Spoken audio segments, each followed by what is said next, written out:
દરેક નીતિની સામે કાયદાની રીતે ઊભો રહેતો SSK ન્યૂઝ ચેનલ।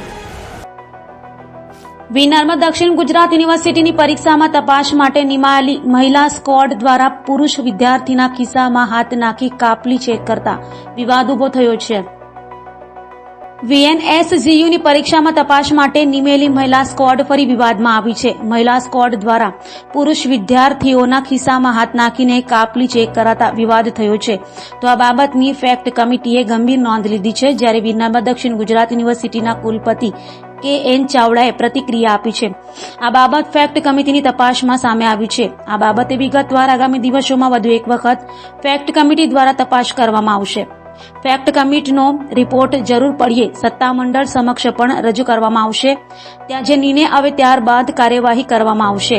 કુલપતિએ જણાવ્યું કે અગાઉ પણ આ પ્રકારે ચેકિંગ કરવામાં આવતું જ હતું અને પરીક્ષા દરમિયાન આ પ્રકારે ચેકિંગ કરી શકાય છે। ફેક્ટ કમિટીને જો કંઈક અજુગતું લાગ્યું હશે તો આગામી દિવસોમાં ફેક્ટ કમિટી રિપોર્ટ રજૂ કરશે અને ત્યારબાદ કાર્યવાહી થશે।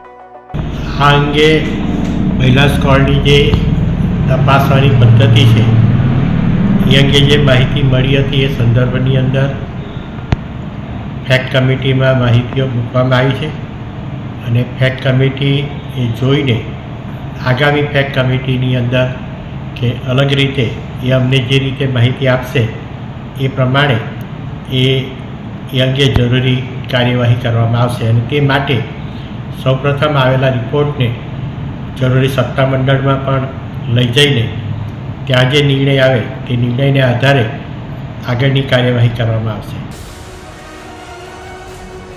દરેક નીતિની સામે કાયદાની રીતે ઊભો રહેતો SSK ન્યૂઝ ચેનલ।